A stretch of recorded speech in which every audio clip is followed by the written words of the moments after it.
안녕하세요. 사연 읽어주는 남녀입니다. 오늘도 와주셔서 감사드리며 그럼 오늘의 사연 바로 시작하겠습니다. 안녕하세요. 저는 30대 중반의 여성 이세나입니다. 여러분들은 어린 시절 어떤 가정교육을 받고 자라셨나요?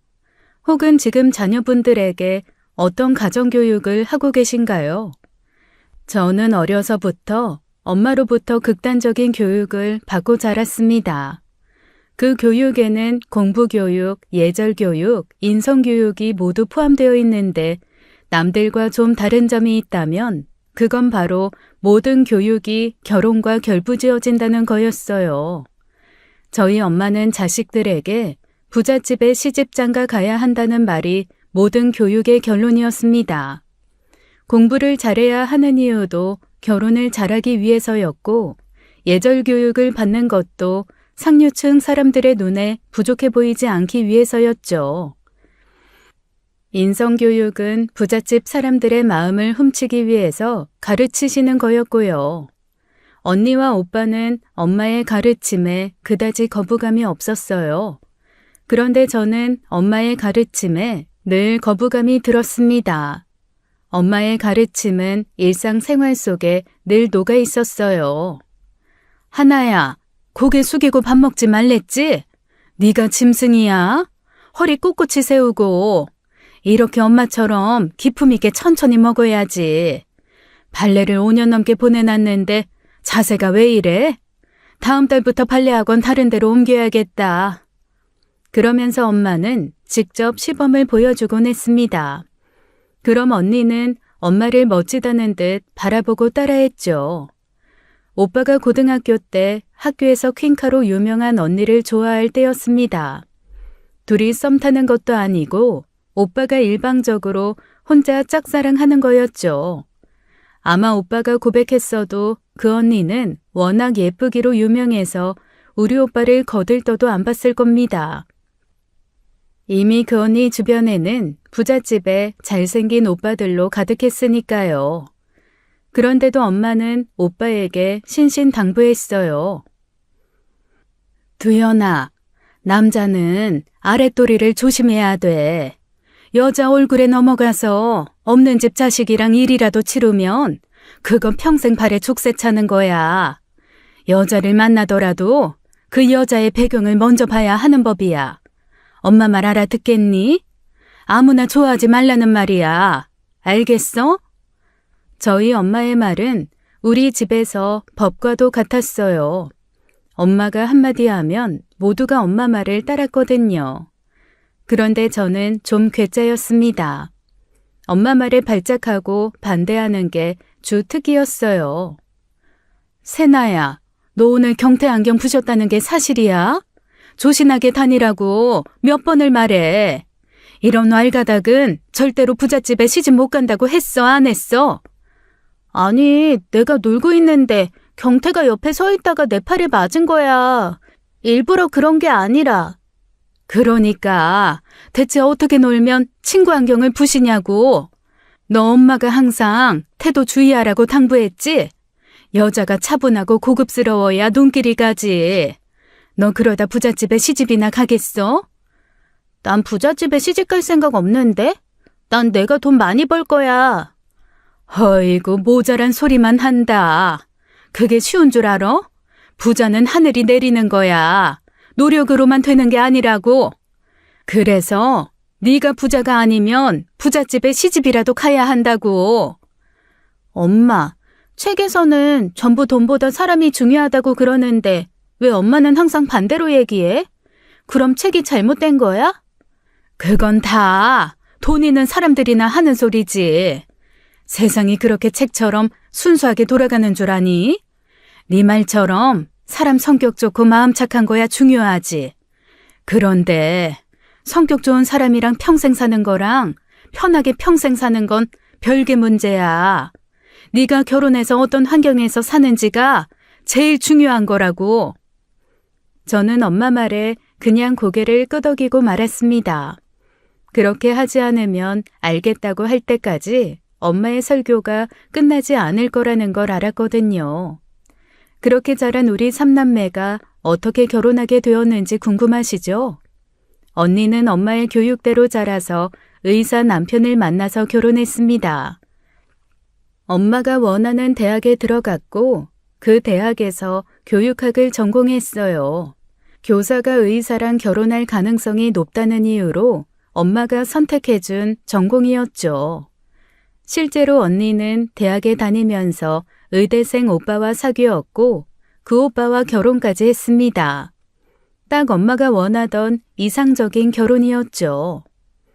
오로지 조건만 봤을 때는요. 그런데 사실 형부의 인성까지 이상적이지는 않았어요. 형부도 형부네 엄마의 가르침 아래 의사가 된 사람이었습니다. 오로지 공부만 해서 의사가 된 거였어요. 그래서 그런지 제가 보기에는 성격적으로 좀 결함이 있어 보였죠. 언니가 처음으로 남자친구를 집에 데려왔을 때였습니다. 제가 먼저 인사를 건넸어요. 안녕하세요. 제 인사에 형부는 인사 대신 저희 집을 둘러보며 어라고 한마디 한 게 다였죠. 보통은 사람이 인사를 하면 눈을 마주치고 인사를 해야 하잖아요. 하물며 첫 만남이었으니 존대 정도는 해야 하지 않나요? 그런데 눈은 1초도 마주보지 않고 오로지 집만 관찰하더군요. 뒤늦게 저를 한번 쓱 쳐다본 게 다였고요. 그때 제가 느끼기로는 형부는 저보다 저희 집 수준에 더 관심이 많았던 것 같습니다. 집을 쭉 둘러보고 이 집이 어느 정도 사는구나 하고 점수를 매기는 것 같았거든요.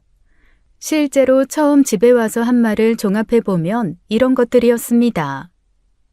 이거 피아노 야마 거네? 어머님이 피아노 치셔? 이 골프채 꽤 좋은 건데 아버님이 골프 치셔? 라운딩 몇 번 나가셔? 여기가 50평인가? 이게 몇 년씩이지? 이 아파트 평당 얼마 정도 하니? 아파트 평수에 연식 얘기할 땐 의사가 아니라 감정평가사인 줄 알았습니다. 아마 저희 집이 못 사는 집이었다면 언니는 이 결혼 못했을 수도 있다는 생각이 들 정도였어요. 저희 아빠는 가난한 집에서 자라 자수성가 한 분이십니다. 아빠의 희생 덕분에 저희 가족 모두 고생 없이 살 수 있었어요. 제가 생각할 때 저희 집은 중산층 중에서도 좀 상위권 정도 되는 것 같습니다. 언니의 말을 들어보면 형부는 상위층 정도 되는 경제력을 가진 집안 같았어요. 아버지가 사업하시는데 집도 꽤 비싼 집에 살고 외제차도 3대나 있다고 했죠. 아무튼 언니는 의사와 결혼해서 시댁에서 해준 비싼 아파트에서 호의호식하며 살았어요. 두 번째로 오빠가 장가를 갔습니다. 오빠도 엄마의 바람대로 장가를 잘 갔어요. 오빠는 대기업에 들어갔다가 회사 동기 여자와 만났는데 그 여자가 꽤나 잘 산다는 얘기를 집에서 여러 번 하곤 했죠. 엄마와 오빠의 입에 자주 오르내리던 그 언니가 바로 우리 집안의 새언니가 된 겁니다. 새언니네 집은 압도적으로 잘 사는 집안이었어요. 천억대 부자라는 말이 나오곤 했죠. 다만 새언니의 외모는 예쁘진 않았습니다. 부자면 성형을 할 법도 한데 전혀 손대지 않은 얼굴이었죠. 나중에 새언니에게 물어보니 자기 얼굴에 만족하고 수술하다 잘못되면 어쩌냐고 한 걸 듣고 고개가 끄덕여졌습니다. 저라도 새언니와 같은 선택을 할 것 같았어요. 우선적으로 자기 얼굴에 만족하고 있는 게 가장 멋있어 보였고요. 아무튼 오빠가 새언니를 어떻게 꼬셨는지 신기할 정도였는데 그 둘도 연애 1년 만에 결혼을 했습니다. 오빠는 처가댁에 엄청 잘하는 모양이었어요. 명절에도 본가보다 처가댁을 우선적으로 스케줄을 잡는 사람이었으니 처가에 가서 어떻게 하는지는 안 봐도 뻔했죠. 제가 그렇게 생각하는 게 그냥 그렇게 생각하는 게 아니었어요.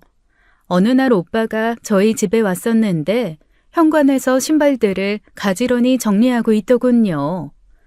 오빠, 뭐해? 맞다. 여기 우리 집이지? 어려서부터 장가 갈 때까지 집에서 단 한 번도 신발 정리하는 걸 본 적이 없던 오빠가 신발을 놓는 걸 보고 느꼈죠. 처가댁에서 저러는구나 하고요. 오빠도 말은 안 했지만 처가댁인 줄 알았다는 표정이었거든요. 또 한 번은 부모님 댁에 와서는 고개를 90도로 숙이면서 인사해서 엄마 아빠가 놀란 적도 있었습니다. 장인 장모에게는 그렇게 인사하는 모양이었어요. 아무튼 언니도 오빠도 엄마가 원하는 대로 부잣집과 사돈을 맺었죠. 그런데 문제는 저였습니다. 저는 언니와 오빠의 삶이 그다지 좋아 보이지 않았어요. 사람을 대할 때 진심으로 대하는 것 같지 않고 사람을 돈으로 대하는 것처럼 느껴졌거든요. 제 나이 27이 될 때까지 연애도 안 했습니다. 일부러는 아니지만요. 어쩌다 보니 그렇게 된 거였어요. 사실 저는 언니만큼 예쁜 외모는 아니었습니다.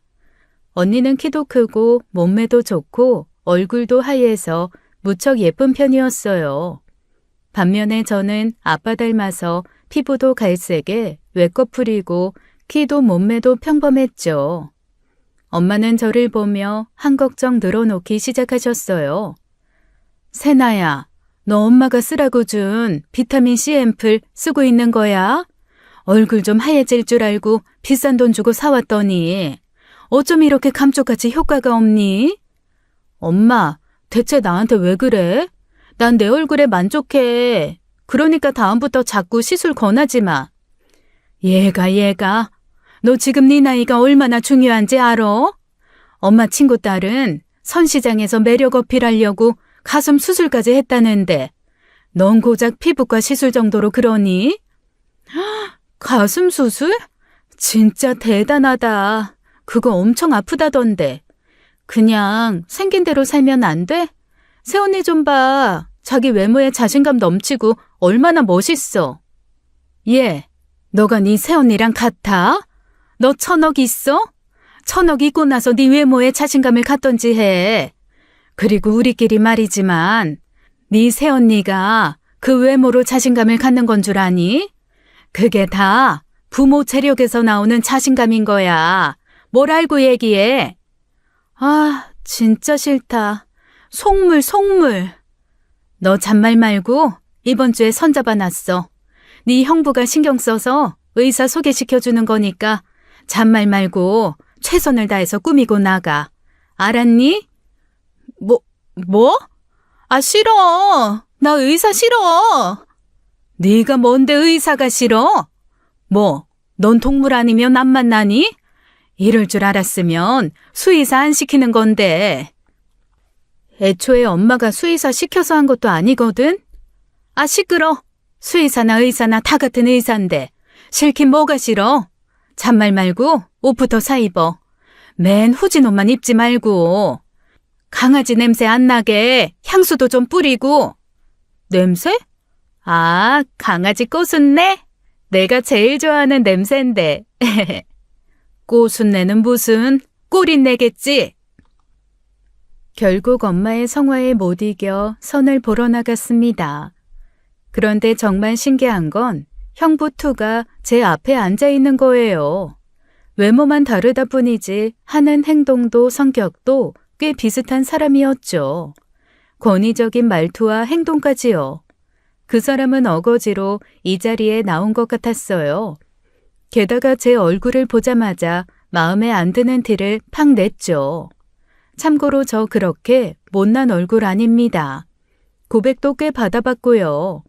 아무튼 엄청 예쁜 얼굴이 아니라는 게 그 의사에게는 문제였나 봅니다.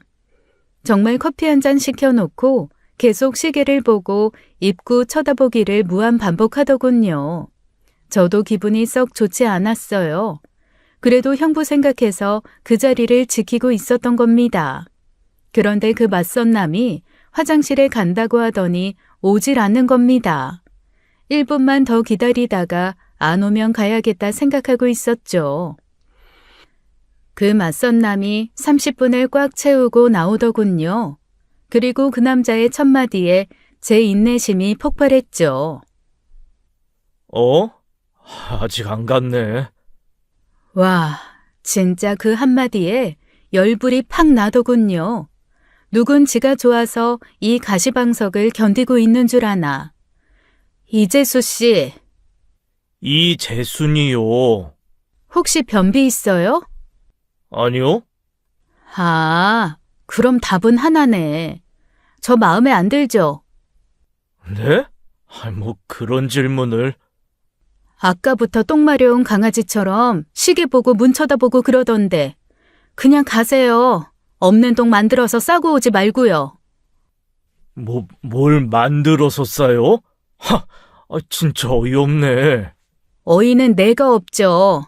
아무리 선상대가 마음에 안 들어도 기본 예의는 지키시죠? 사람 상대하는 의사라는 사람이 그 정도 예의 지키는 게 어려워요? 제 말에 맞선 남은 한마디도 못하고 표정 관리를 못해 얼굴을 실룩이더니 주랭랑을 쳤습니다. 뭐 저런 남자가 다 있나 싶었죠. 저런 성격으로 환자들에게 설명은 어떻게 하나 싶었어요. 그날 저녁 엄마는 형부를 통해 이미 소식을 들었는지 화가 잔뜩 나 있었습니다. 너 일부러 깽판 치고 나온 거야? 뭐? 똥을 어쩌고 어째? 아니, 그 남자가 진짜 진상이었어. 진상은 네가 진상 아니고? 대체 어떻게 처신했길래 네 형부가 다시는 소개 안 시켜준다고 저러냐고. 아, 잘 됐네. 나 소개받을 생각도 없었어. 그리고 내가 누누이 말했지만 나는 조건 보고 결혼할 생각 없다고. 너 인생이 그렇게 호락호락한 줄 알아? 엄마가 괜히 이러냐고. 다 경험해서 우러나오는 거야. 다 겪어봤으니까. 아빠가 뭐 어때서? 이 정도면 잘 먹고 잘 사는구만. 처음부터 잘 살았어? 엄마 결혼하고 단칸방에서 시작해서 세탁기도 없어서 니들 3명 기저귀 손빨래 하면서 살았어. 너 하루 종일 손에 물 닿는 게 어떤 건 줄이나 알아? 나 때는 로션 살 돈도 없어서 한겨울에 손 부르트고 피나고 갈라지고 그런데도 또 빨래한다고 찬물에 손 담그고 그랬다고. 참. 그 얘기 1000번도 더 들은 것 같네. 나는 내 자식들 나처럼 고생하는 걸 못 봐. 막말로 당신이 번듯한 부모님이라도 있었으면 우리가 이 고생을 하면서 살았겠어? 거참 1절만 해 1절만. 엄마, 그래서 난 내가 돈 벌잖아. 엄마 때는 아빠 경제력에 기대서 살았지만 우리 시대는 아니라고. 어이구, 저거 아주 고집불통이지. 아, 그쪽이 내가 싫다는데 어쩌라고. 저는 그렇게 말하고 집을 나와버렸습니다. 저는 엄마의 삶을 대하는 태도가 너무나 싫었어요. 모든 게 돈으로 귀결되는 삶을 사는 엄마가 속물처럼 느껴졌고요. 다음 날 일요일이었습니다. 저는 한 달에 한 번씩 동물보호센터에 봉사를 갔어요. 그런데 최근 3개월간 집안 행사가 겹치는 바람에 센터에 못 간 지 오래된 터였죠. 오랜만에 가니 많은 것들이 달라져 있었어요. 여기 아닌가? 처음엔 제가 보호센터를 잘못 찾아온 줄 알았습니다. 집 주변 울타리부터 해서 개집들이 모두 대변신을 했더군요. 개집들이 전부 프로방스풍으로 바뀌어 있었어요. 선생님, 오랜만이시네요. 그동안 바쁘셨어요? 수진 씨, 잘 지냈어요? 근데 여기 왜 이렇게 바뀌었어요? 나 잘못 찾아온 줄 알았어요. 아, 저희 센터에 봉사하러 오신 분이 계신데 재능 기부해 주시고 계시거든요. 어머, 설마 이 개집들이 전부... 네, 맞아요. 너무 예쁘죠? 아, 네, 뭐 그렇네요. 근데 취향이 너무 공주공주하네. 우리 멍멍이들 드레스 입어야겠는데? 그러게요. 그렇게 웃으며 농담을 주고받는 순간 비명소리가 들렸습니다. 저와 센터 직원은 소리가 나는 곳으로 뛰어가 보았어요. 한 덩치 큰 남자가 손가락을 호호 불고 있었어요. 자세히 보니 손가락에서 피가 나고 있었죠. 피나네요? 잠깐 저 따라오세요. 예? 아이, 괜찮습니다. 뭐예요? 이쪽으로 오세요. 저는 그 남자의 손을 치료해 주었습니다. 생각보다 깊게 베었네요. 파상풍 위험도 있으니까 오늘 병원 가보시는 게 좋을 거예요. 감사합니다. 선생님이 혹시 이세나 선생님이세요? 저는 치료를 마치고 제 이름을 부르는 그 남자를 쳐다보았습니다. 저를 아세요? 시루가 제 반려견이에요. 다친 시루 치료해 주셔서 감사해요. 시루? 혹시 시추 강아지 떡시루요? 네. 근데 떡시루 아니고 덕시루예요. 제 이름이 최순덕이라 끝에 덕자를 써서 덕시루. 어머, 주인 찾았다더니 설마 그 주인분이세요? 네. 그 남자는 뒷머리를 긁으며 웃었습니다. 몇 달 전에 시추 한 마리가 눈 한쪽이 완전히 털에 엉켜서 센터에 들어온 적이 있었어요. 길을 잃고 헤매다가 나쁜 사람에게 머리를 맞은 건지 눈이 툭 튀어나온 강아지였죠. 수술이 시급했고 결국 안구 적출을 했습니다. 그 수술을 제가 맡았고요. 이 남자가 바로 그 시루의 주인이었던 겁니다. 제가 시루의 이름을 기억할 수 있었던 건 주인을 찾은 후에 강아지 이름이 덕시루라는 걸 알고 너무 귀여워서였어요. 시루는 잘 지내죠? 네, 덕분에요. 정말 감사합니다. 별 말씀을요. 그 남자는 그 후 이 동물센터와 인연이 되어 봉사를 하고 있다고 했습니다. 자신을 목수라고 소개하며 강아지 집을 만들어주고 센터에 필요한 수리를 맡아주고 있다고 했죠. 안 그래도 센터가 50년이나 된 주택 건물이어서 고칠 곳이 많았는데 큰 인재가 들어온 것 같아서 너무나 감사했어요. 그 후로 봉사를 갈 때마다 그 사람과 마주쳤습니다. 1년을 그렇게 마주치다 우리 둘은 사귀는 사이가 되었어요. 순덕 씨는 참 순수한 사람이었습니다. 그 모습이 저를 끌리게 했어요. 순덕 씨는 꾸밈없는 태도에 아이 같은 순수함이 있었어요. 특히 물질적인 것보다는 다른 것에 더 가치를 두는 사람이었습니다. 어느 날 센터에 오래된 목줄들이 한쪽에 모아져 있었어요. 이건 너무 오래돼서 버려야겠다. 내가 다음에 올 때 새 거 갖다 줄게. 정말요? 감사해요, 선생님. 저는 그 목줄들을 쓰레기통에 버렸습니다. 그런데 그날 오후였어요. 순덕 씨가 빨랫줄에 무언가를 널고 있었죠. 뭐예요, 순덕 씨? 목줄이 버려져 있더라고요. 이렇게 빨면 새 것 같은데. 아마 너무 때가 많이 묻어서 낡은 줄 알고 버렸나 봐요. 이 목줄 누군가한테는 전부였을 거예요. 이 끈을 차고 주인을 따라다녔을 때 분명 행복했을 겁니다. 저는 순간 아무 말도 할 수 없었어요. 보통 사람 같으면 그냥 낡아서 버려야 할 물건쯤으로 생각했을 텐데 순덕 씨는 거기에 한때의 온기와 의미를 떠올리는 사람이었죠. 비록 지금은 주인이 없지만 그래도 버리지 말고 기록처럼 남겨두면 어떨까요? 이 아이들이 살아봤던 흔적이니까요. 그러네요. 순덕 씨 말이 맞네요. 이 아이들의 흔적. 또 다른 어느 날이었습니다. 봉사가 끝나고 집에 돌아가는 길이었어요. 순덕 씨와 함께 근처 시장을 지나가고 있었죠. 시장에는 값비싼 물건도 세련된 장식품도 많았습니다. 제가 가죽으로 만든 수제 가방에 꽂히자 순덕 씨가 선물로 사주었어요. 그래서 저도 보답으로 선물을 할 테니 가격 신경 쓰지 말고 고르라고 했죠. 그러자 순덕 씨가 발걸음을 멈춘 곳은 의외의 곳이었어요. 바로 모퉁이에 있는 작은 화분 가게였습니다. 순덕 씨는 오래되어 반쯤 시든 듯한 다육식물을 집어들었어요. 이걸로 할게요. 저는 의아한 듯 물었어요. 순덕 씨, 그건 너무 시들었는데 다른 식물로 하는 게 어때요? 거의 죽은 식물 같은데. 아직 살아 있어요. 물만 잘 주면 금방 파릇해질 거예요. 그는 그렇게 말하며 망설임 없이 그 화분을 골랐습니다. 저는 3,000원을 계산하면서 많은 생각이 들었어요. 계산을 마치고 그에게 물어봤죠.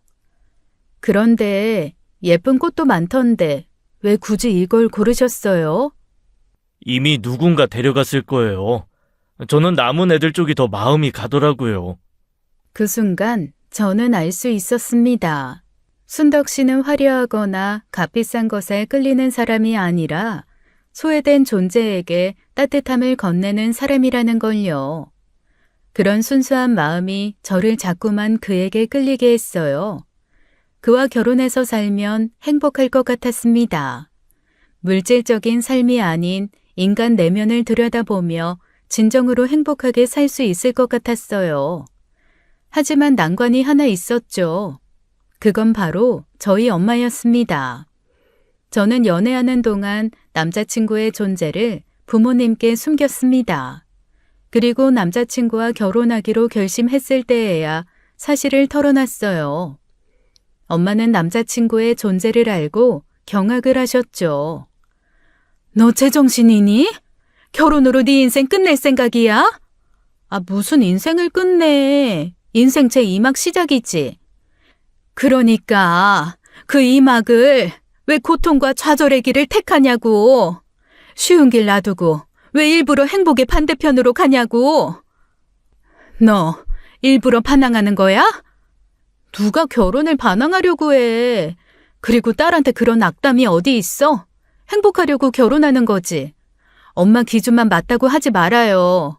나도 내 앞가림 잘할 만큼 제대로 컸고 사람 보는 눈도 있다고 생각하니까. 엄마는 제 말에 말없이 옆에 있는 화분으로 갔습니다. 그리고 흙을 한 줌 퍼와서는 저한테 주더군요. 받아. 뭐 하는 거야? 내 눈에 뿌려. 아, 정말 왜 이래 유치하게? 내 눈에 흙이 들어가기 전엔 허락 못해. 엄마! 얼른 뿌리라니까. 엄마는 제 결혼을 계속 반대했습니다.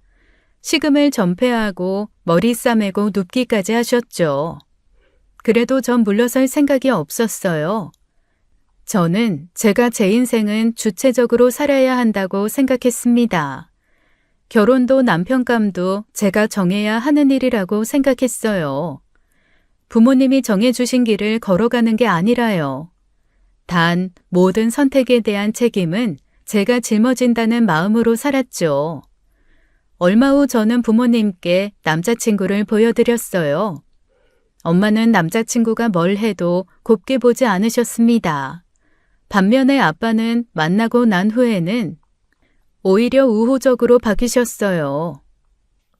조건만 보면 솔직히 너한테 많이 부족한 건 사실이야. 그런데 네가 좋다고 하면 아빠는 괜찮다.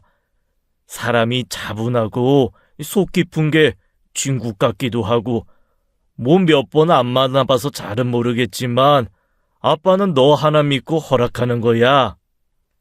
아빠는 엄마를 설득하려고 애써주셨어요. 하지만 엄마는 언니와 오빠를 지켜 제 결혼을 멈추려고 하셨죠. 어느 날 언니가 저의 동물병원으로 찾아왔습니다. 큼직한 명품 가방을 안내 데스크 위에 턱하니 올리고는 동물병원을 둘러봤죠. 그러면서 여기저기 흠을 잡기 시작했습니다. 야, 여기 아직도 이 상태야? 조명은 왜 이렇게 어두워? 냄새. 여기 병원 맞아? 왜 갑자기 와서 시비야? 저는 언니 말에 발끈하면서도 냄새가 나는지 확인하며 작은 창문을 열기 위해 창가로 향했습니다.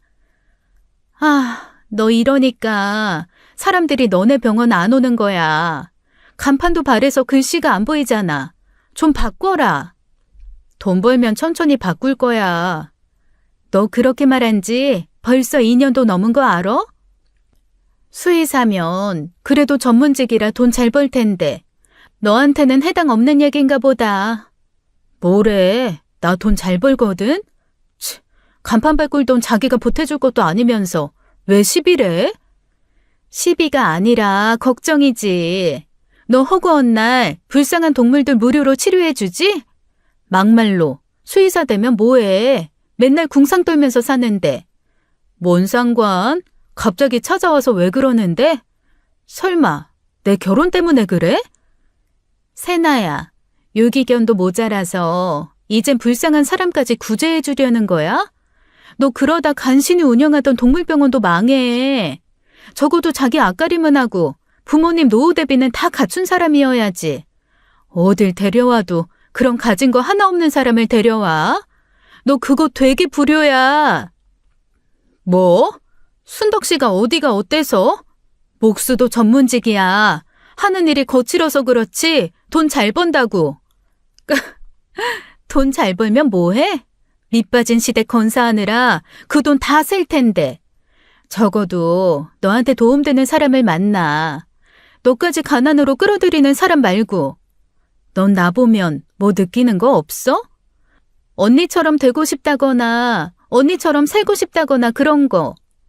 아니, 전혀. 돈 잘 벌면 뭐해? 나 아껴주고 행복하게 해주는 사람이 옆에 있어줘야 좋은 거지. 형부는 바쁘다고 집에도 잘 안 들어온다며. 언니야말로 행복한 거 맞아? 뭐? 야, 너 이 가방이 얼마짜린 줄 알아? 이거 2천만 원 넘어. 네 형부가 결혼기념일에 사준 거라고. 아, 그러셔? 근데 결혼기념일에 정작 집에 안 왔다며. 언니는 형부랑 시간 보내는 것보다 그 가방이랑 집에 있어서 무지 행복했겠다. 나 바쁘니까 그만 가봐. 언니 왜 왔는지 더 말 안 해도 알았으니까. 언니는 그 후로도 돈의 중요성에 대해 한참 얘기하다가 갔습니다. 그런데 제 눈에는 언니의 삶이 부러워 보이지 않았어요. 정작 중요한 순간에는 늘 혼자 외롭게 지내는 것 같아서 오히려 언니가 안쓰러울 때도 있었거든요. 명품 가방, 명품 옷이 다 무슨 소용인가 싶었기에 저는 더더욱 제 가치관에 맞는 사람을 만나고 싶었죠.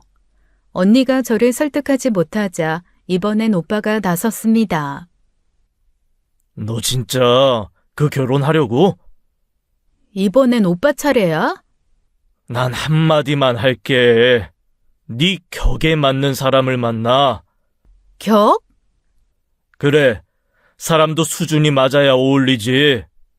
그렇긴 하지. 오빠는 그 사람 수준에 한참 못 미치긴 해. 그 사람 내면의 격이 엄청 높거든. 나도 아직 그 사람 격에 맞추려면 더 노력해야 돼. 너 정말 미쳤구나. 사랑이 뭐 밥 먹여주냐? 그놈이랑 너도 같이 그지 깡통 차려고 그래? 우리 둘 다 돈 잘 버는데 왜 자꾸 그지래? 목수가 뭐냐, 목수가. 우리 집안에 그런 험한 일 하는 사람 누가 있다고. 괜히 집안 망신시키지 말고 여기서 접어. 제가 꿈쩍도 하지 않자 오빠는 순덕 씨를 따로 만나 그만 만나라고까지 말했습니다. 솔직히 너무 미안하고 이런 오빠를 가족으로 뒀다는 게 너무 창피했어요. 순덕 씨는 집안 반대에 결혼 허락을 받을 때까지 여유를 갖자고 했죠. 순덕 씨는 저희 집에 잘 보이려고 묻어 애를 썼습니다. 아빠는 순덕 씨가 언제 어디서든 저를 아끼는 모습을 보고 마음에 들어 하셨습니다. 그래서 결혼을 허락하자고 하셨어요. 남자는 첫째로 성실하고 둘째는 자기 여자를 아낄 줄 아는 사람이어야 해. 그런데 순덕이가 딱 그래. 내가 겪어보니까 순덕이한테는 우리 세나가 항상 우선이었어. 우리 세나 순덕이랑 결혼하면 잘 살 거야. 그러니까 당신 걱정하지 말고 그만 애들 허락해줘. 잘 살지 잘 못 살지 당신이 어떻게 알아요? 엄마는 쌩하니 말하고는 휙 돌아앉으셨습니다. 아빠는 엄마를 끈질기게 설득했지만 엄마는 끝까지 반대를 하셨어요. 그럼에도 불구하고 아빠가 제 편을 끝까지 들어주신 덕분에 우리는 반쯤 허락을 받고 결혼을 할 수 있었어요. 비록 결혼식 날 단 한 번도 웃지 않는 엄마와 언니 오빠들 사이에서 따가운 눈초리를 받으며 결혼해야 했지만요. 제 생각대로 결혼 후 너무 행복했습니다. 딱 제가 원하던 이상적인 삶이었어요. 퇴근 후에 늘 둘이 붙어 앉아 하루의 일과를 이야기 나누고 미래를 그리며 웃으며 지냈죠. 저와 남편 둘이 함께 있는 시간은 늘 좋았습니다. 사이도 좋았고 함께 있으면 정말 행복했어요. 하지만 결혼 후에 친정 식구들과 모임이 있는 날은 그렇지 못했죠. 신혼여행 후 친정에 들린 날 엄마는 집에 계시지도 않았습니다. 아빠가 민망해하시며 저희를 데리고 나가 저녁을 사주셨어요. 남편이 저 때문에 이런 대접을 받아서 너무 미안했죠. 그럼에도 남편은 시댁에 가서 어머님께 저희 집에서 잘 대접받고 왔다고 거짓으로 이야기해 주었어요. 어머님은 그 말을 듣고는 제게 더 잘해주지 못해 미안해 하셨습니다. 그럴 때면 남편과 시어머니께 더 죄송해서 가시방석이 따로 없었죠. 그래도 시간이 약이라고 생각하며 지냈습니다. 오래 한 식구로 지내다 보면 언젠가는 마음을 열 거라 생각했어요.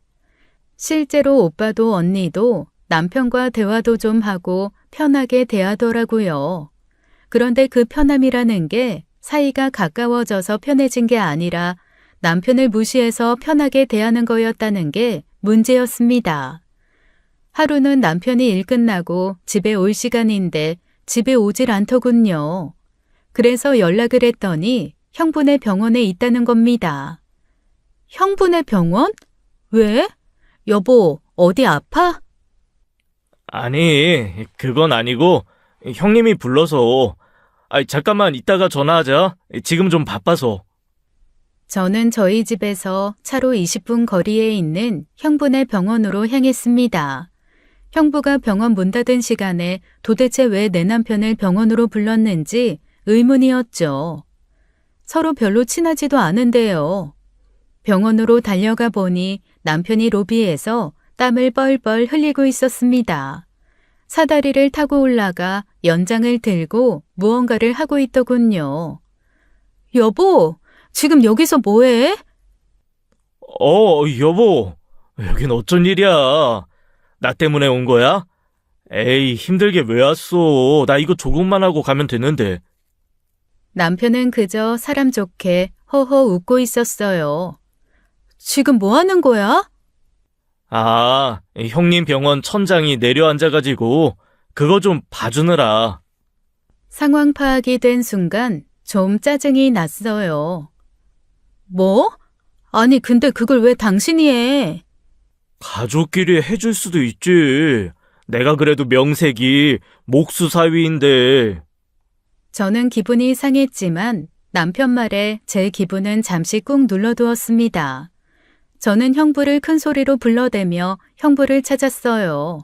그러자 진료실에서 형부랑 언니가 나오더군요. 뭐야, 언니도 있었어? 너 왜 왔어? 그럼 바늘 가는데 실 안 가? 그보다 형부. 최서방 하루 종일 일하고 집에 와서 쉴 시간인데 최서방이 형부 병원에서 일하고 있다고 해서 깜짝 놀랐어요. 저는 이 상황이 황당하다는 듯 눈을 아주 크고 동그랗게 뜨고 형부를 쳐다봤습니다. 아니, 다른 사람한테 맡기면 불안해서 가족한테 부탁한 거야. 뭐 크게 고칠 건 아닌 것 같아서. 이럴 땐 목수 동서돋다 뭐 왜? 가족끼리 서로 돕고 살면 좋은 거지. 안 그래, 처제? 형부는 가볍게 웃으며 하는 얘기에 저는 썩은 미소가 지어졌죠. 그러자 언니가 오히려 나서서 제게 이러는 겁니다. 네 형부한테 뭐라고 하지 마. 내가 부르자고 했어. 지난번에 제부가 먼저 자기 필요하면 언제든지 부르라고 했다고. 그래서 부른 건데 뭐가 문제야? 필요하면 언제든지? 오케이, 알았어요. 가족끼리 필요하면 언제든지. 맞죠, 형부? 뭐 맞지. 저는 그날 남편을 데리고 집으로 왔습니다. 그런데 그런 일은 그 후로도 계속되었어요. 형부는 낡은 인테리어를 새로 바꾸기라도 할 작정인지 남편을 시도 때도 없이 불러 일을 시키기 시작했죠. 남편에게 해달라는 대로 전부 맞춰주지 말라고 해도 남편은 좋은 게 좋은 거라며 힘들어도 가족 일에 발벗고 나섰습니다. 동서, 여기 벽면을 둥글게 이렇게 해줄 수 있어? 요즘 그렇게 많이 하더라고. 네, 형님. 가능합니다. 이쪽에 조명이 3개 정도 들어오면 좋겠는데. 어때? 조명이요? 조명은 전기 설비하는 친구가 봐줘야 하는데. 동서 아는 사람 많을 거 아니야. 한번 부탁 좀 해봐. 형부는 로비 인테리어를 제 남편 덕분에 싹 바꾸게 되었어요. 천장 보수 공사로 시작한 일이 대대적인 인테리어 공사가 되었죠. 남편은 전기 설비하는 지인까지 데려와 일을 거들게 했습니다. 그런데 문제는 형부는 단 한 푼도, 정말 단 한 푼도 공사비를 주지 않았다는 거예요. 가족끼리 공짜 노동은 그렇다 치더라도 자재비며 기타 인건비는 줘야 하는 거 아닌가요? 남편은 괜찮다고 했지만 저는 형부와 언니를 찾아갔죠. 언니, 형부, 가족끼리 일 시키더라도 돈 계산은 철저히 해야죠. 안 그래요? 가족끼리 무슨 돈 계산? 애초에 네 남편이 좋다고 도와준 일을 우리가 왜? 언니의 뻔뻔한 말에 저는 언니를 무섭게 노려보았어요. 언니는 제 눈을 피했죠. 그러자 형부가 그러더군요. 처제, 이거 미안해서 어쩌지? 내가 요즘 병원 장비에 들어간 돈이 많아서 당장은 주기가 힘들 것 같은데 내가 돈 좀 모이면 그때 꼭 줄게. 형부는 나중에 돈을 주겠다고 했지만 그 말이 어쩐지 진심으로 들리지 않았어요. 실제로 몇 달이 지나도 돈은 단 100원도 받지 못했죠. 그런데 언니는 친정에 또 새로운 명품 가방을 들고 나타나더군요. 그때 느꼈어요. 내 남편 호구가 호구짓해서 호구 당했구나 하고요. 호구 소문은 오빠 귀에도 들어갔어요. 오빠는 형부네 병원을 구경 다녀온 모양이었죠. 최서방 실력 진짜 좋더라. 매형 병원 완전 황골탈퇴했던데 제가 한 일이 도움이 됐다니 기쁘네요.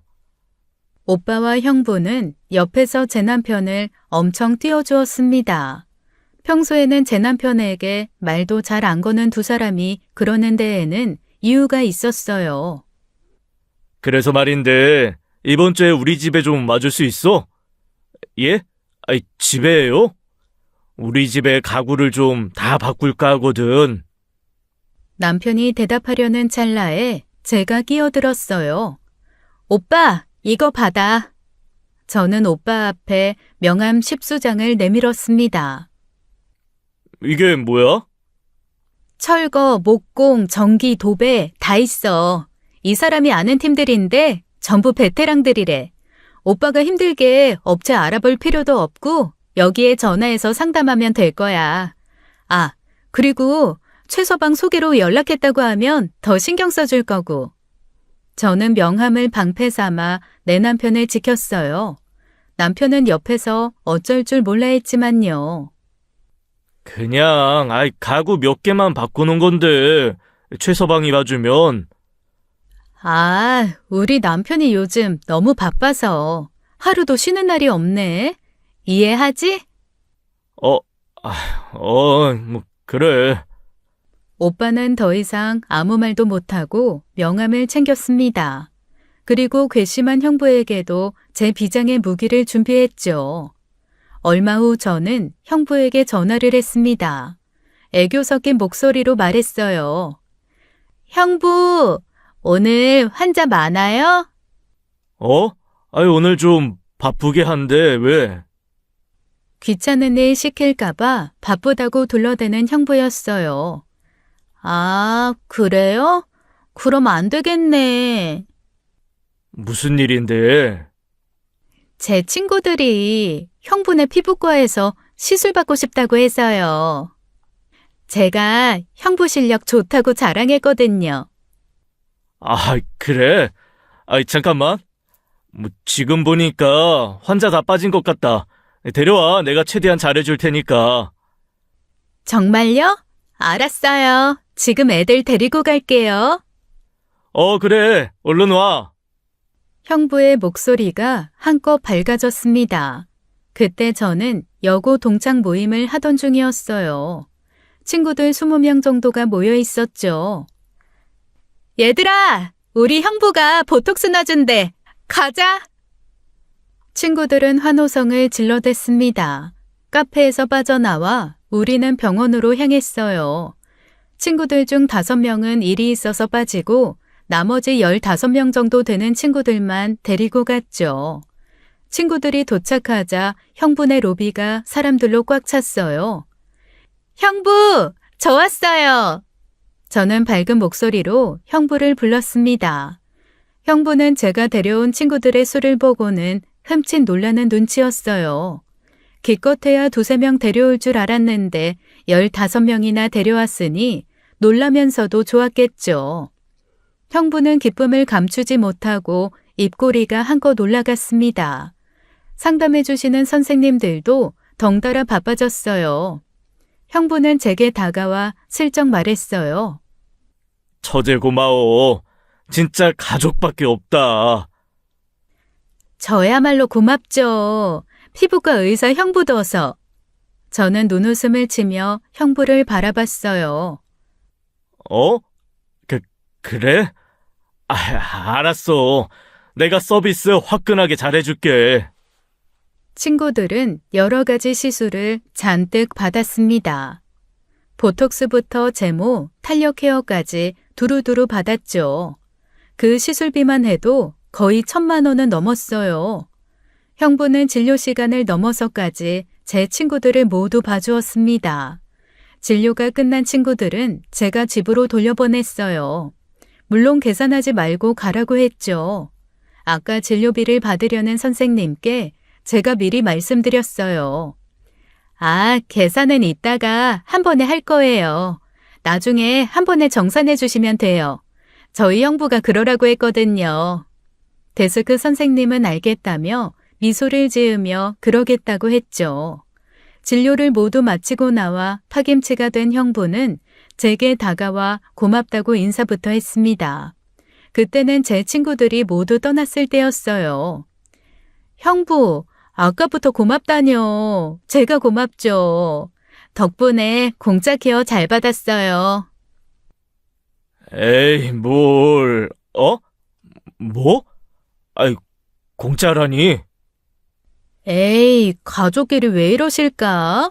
형부가 그랬잖아요. 가족끼리 서로 도울 수도 있는 거라고. 기억 안 나세요? 몇천만 원 든 인테리어 공짜로 하셨던 거. 저는 앞으로 종종 더 케어 받으러 올게요. 그래야 계산이 맞거든요. 저는 미소 한번 날려주고 병원을 슉 나왔어요. 뒤돌아보니 형부가 손으로 이마를 짚고 쓰러질 것 같은 모습으로 서 있었죠. 언니에게 전화가 왔지만 가뿐히 무시해버렸습니다. 그리고 오히려 자재비 나간 영수증을 사진으로 첨부해줬죠. 그랬더니 조용해지더군요. 그 후로도 제 남편을 공짜로 부려먹으려는 가족들을 제가 모두 차단했습니다. 오빠와 형부는 제 남편을 돌쇠처럼 부려먹을 수 없게 되자 제 남편을 왕따시키기 시작했어요. 남자 둘이 한 명을 따돌리다니 정말 유치하기 짝이 없었죠. 가족 모임에서 오빠와 형부는 둘이서만 이야기를 나누곤 했어요. 남편은 불편해했지만 호구가 되느니 왕따가 낫다고 제가 계속 세뇌시켰습니다. 그런데 진짜 사건은 친정 부모님의 환갑날 터지고 말았어요. 저희 집은 엄마와 아빠 생신이 같습니다. 저희는 두 분의 환갑을 맞이해서 여행길에 올랐어요. 가족 전체가 모두 함께 가는 해외여행이었죠. 비행기에서 내려 타국에 발을 딛자마자 형부와 오빠는 영어로 대화를 나누기 시작했습니다. 남편은 그 사이에 끼지 못했어요. 그런데 오빠와 형부가 한국말을 했습니다. 최서방, 가서 커피 좀 사다 줘. 아, 커피요? 네네. 이걸로 계산하면 돼. 난 부모님 모시고 있을게. 오빠는 카드를 제 남편에게 쥐어주었습니다. 그리고는 오빠가 형부를 바라보았죠. 그런데 그런 거 있잖아요. 얼굴 표정, 눈빛만 봐도 둘이 무슨 생각을 하는지 알 수 있는 거예요. 오빠와 형부는 웃음을 참는 듯한 표정으로 뛰어가는 제 남편을 바라보고 있었습니다. 처제, 근데 동서 영어는 좀 하지? 설마 커피도 못 사올까? 최서방 생활 영어 정도는 할 줄 알 거 아니야?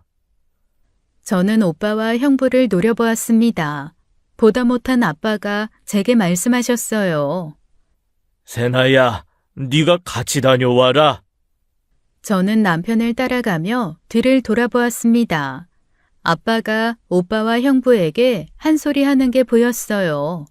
저는 진짜 환갑 여행만 아니었으면 이라고 중얼거리며 제 분노를 꾹꾹 눌러 참았습니다. 여행 셋째 날이었어요. 오늘 하루는 자유여행 시간으로 바닷가를 즐기는 시간이었습니다. 새언니는 수영복을 입고 나왔는데 머리부터 발끝까지 명품으로 쌓여 있었습니다. 새언니는 명품을 우리가 보세 옷 입듯이 입는 사람이었으니 당연한 거였는데 그게 언니 눈에는 신기했나 봐요. 언니는 새언니 옆에 딱 붙어서 하루 종일 쉴 새 없이 말을 걸었습니다. 수영복 얼마냐부터 시작해서 귀걸이 예쁘다 등등 새언니의 몸에 걸친 모든 것에 관심을 가졌죠. 새언니는 그런 언니를 귀찮아하며 바닷물에 발을 담그러 들어갔습니다. 저도 남편과 오늘만큼은 둘이서 즐겁게 즐기자는 마음으로 바다로 뛰어들었어요.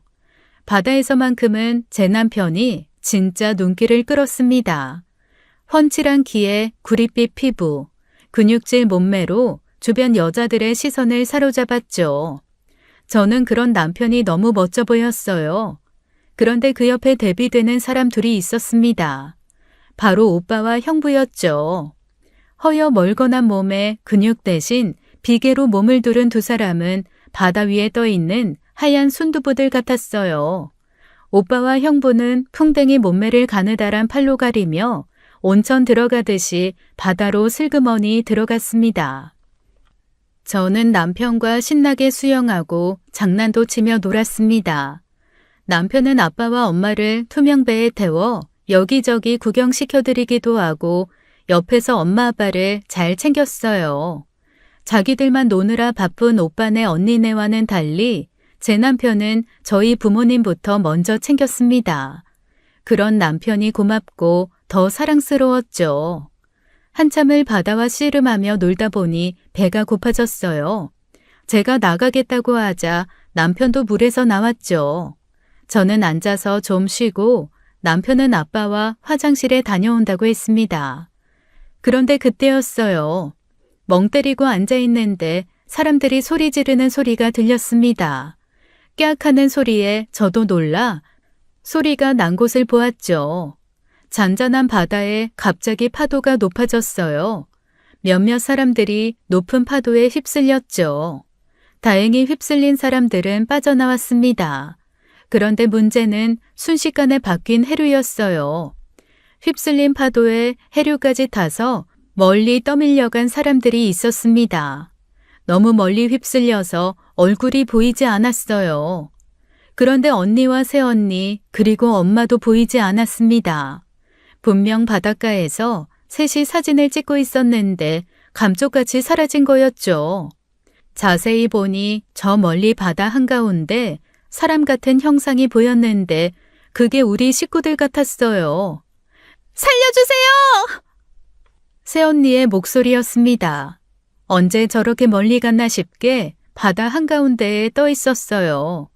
세 사람은 소리를 질렀고 엄마의 비명소리도 들렸죠. 이거 야단났다. 나 수영 못하는데. 여보. 튜브 어딨어, 튜브? 오빠는 물가에서 빙빙 돌기만 했고 형부는 튜브를 찾아서 껴안고는 여자처럼 소리만 꽥꽥 질러댔습니다. 정작 물에 들어가는 사람은 아무도 없었어요. 둘이 뭐 하는 거야? 빨리 들어가서 구해와야지. 나 수영 못해. 지금 들어가면 위험해. 파도가 너무 높아. 저는 두 사람을 한번 째려봐주고는 바닷가로 뛰어들기 위해 모래사장을 뛰었습니다. 그런데 그때였어요. 옆으로 커다란 그림자가 휙 하고 지나갔습니다. 얼마나 빨리 지나갔는지 제 머리카락이 바람에 휘날렸죠. 그리고 또 다른 그림자도 휙 하고 지나갔어요. 이번에도 제 머리카락이 휘날렸죠. 두 사람은 거침없이 바다로 향해 헤엄쳐 갔어요. 자세히 보니 한 사람은 제 남편이었고 또 한 사람은 저희 아빠였어요. 저는 바다에 들어가려다 말고 두 사람의 기세에 멍하니 두 사람을 바라보았죠. 순식간에 헤엄쳐간 남편과 아빠는 엄마와 언니 그리고 새언니를 구해왔습니다. 다행히 세 사람이 한 군데 모여 있어서 한 번에 끌고 나올 수 있었어요. 저는 튜브를 가지고 들어가 중간쯤에서 건네주었죠. 세 사람을 무사히 데리고 나오자 주변에서 박수 소리가 터져 나왔어요. 놀란 언니는 울음을 터뜨렸어요. 새언니는 얼굴이 하얗게 질렸고요. 그런데 문제는 엄마였습니다. 엄마는 축 늘어진 채 아빠와 남편의 부축을 받고 나왔어요. 엄마의 얼굴은 핏기가 사라져 있었죠. 아빠가 엄마를 바닥에 눕혔어요. 의사인 형부와 남편이 동시에 심폐소생술을 하려고 했습니다. 그러자 아빠가 형부를 팔로 쳐내고 제 남편이 하게 두었어요. 남편은 빠르게 심폐소생술을 했습니다. 형부는 주춤주춤 뒤로 물러났고요. 저와 가족들은 모두 걱정되고 초조한 마음으로 엄마의 숨이 돌아오길 기다렸어요. 남편은 정말 혼신의 힘을 다해 엄마에게 심폐소생술을 이어갔습니다. 모두가 긴장해서 숨죽이고 있던 순간 엄마가 물을 뱉어내고는 깨어나셨어요. 가족 모두 안도의 한숨을 내쉬었어요. 아빠는 엄마를 끌어안으며 울음 섞인 목소리로 말씀하셨죠. 당신 죽는 줄 알고 얼마나 놀랬는 줄 알아? 나 안 죽어. 점쟁이가 나 100살도 넘게 산댔어. 아유, 이 사람아. 이 상황에서도 농담이 나와? 당신 못 건져내면 나도 같이 가려고 했다고. 따라 죽긴 왜 따라 죽어? 딸린 식구가 몇인데. 그나저나 최서방 고맙네. 아닙니다, 장모님. 장모님이 무사하셔서 제가 더 감사하네요. 최서방 고맙네. 내 딸도 내 아내도 자네 덕분에 살았어. 장인어른이 같이 도와주지 않으셨으면 저 혼자는 무리였어요. 장인어른 덕분이죠. 제부, 고마워. 덕분에 목숨 건졌어. 저도 고마워요, 고모부. 이 은혜를 어떻게 갚아야 할지. 은혜라뇨. 가족으로서 당연히 해야 할 일인데요.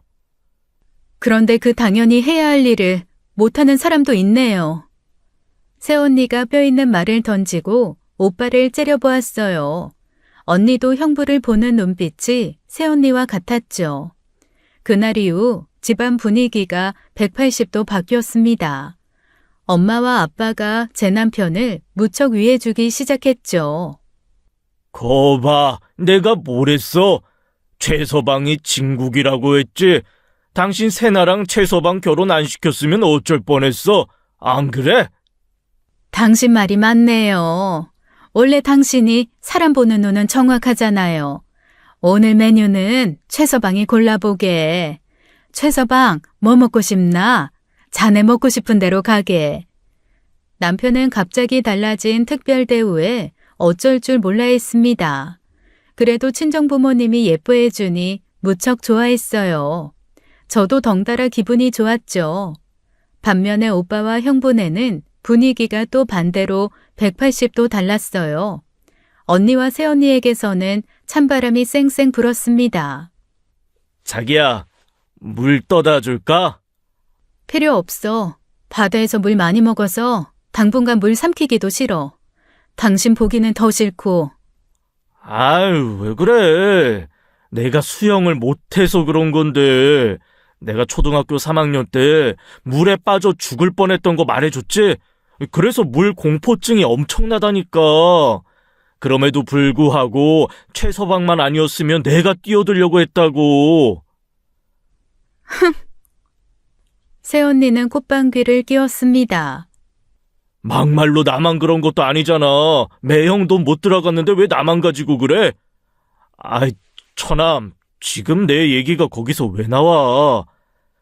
누나는 매형한테 아무 말 안 하는데 이 사람이 저한테만 뭐라고 하니까 그렇죠. 자네 누나는 그 일 이후 지금까지 나한테 한마디도 안 하고 있어. 그게 더 무서워. 두연아, 입 다물고 밥 먹어. 언니는 형부 쪽은 쳐다보지도 않고 길게 한숨을 쉬며 말했습니다. 그 와중에 엄마는 아빠와 다정하게 식사를 하셨어요. 서로 챙겨주면서요. 한국으로 돌아온 후 언니네와 오빠네는 하루도 조용할 날이 없었습니다. 새언니는 집에 돌아오자마자 오빠에게 이혼 소장을 보냈다고 했어요.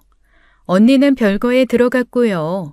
그리고 몇 달 만에 오빠는 이혼당했습니다. 새언니가 이혼할 때 저희 엄마한테 그랬대요. 어머님이 부럽네요. 아버님 같은 남편분을 두셔서요. 그런데 왜 그 아들은 아빠를 안 닮았을까요? 어머님이 아들은 잘못 키우셨네요. 라고요. 엄마는 그 말을 듣고 할 말이 없으셨다고 했습니다. 자신이 자식을 조건만 보는 사람으로 가르친 것을 후회하신다고 했죠. 언니는 별거 한 달 만에 집에 돌아왔는데 1년 후에 결국 이혼을 했어요. 형부가 바람이 난 사실을 알고는 더는 참지 못했거든요. 아빠는 언니네를 보며 언젠가는 헤어질 줄 알았다고 하셨어요. 애초에 아빠는 형부를 마음에 안 들어 하셨었거든요. 엄마의 밀어붙임에 결혼을 허락했었던 게 후회된다고 하셨죠. 엄마는 언니에게 미안하다고 하셨어요. 사람 겉만 보지 말고 속을 보라고 가르쳤어야 했는데 그 반대로 가르쳤다고요. 그리고 오빠도 다시 가르쳤습니다. 조건보다 더 중요한 게 사람이라고요. 저희 부모님은 두 분 모두 저희 남편 바라기가 되셨습니다. 뭘 하든지 제 남편과 함께 하시길 원하셨죠.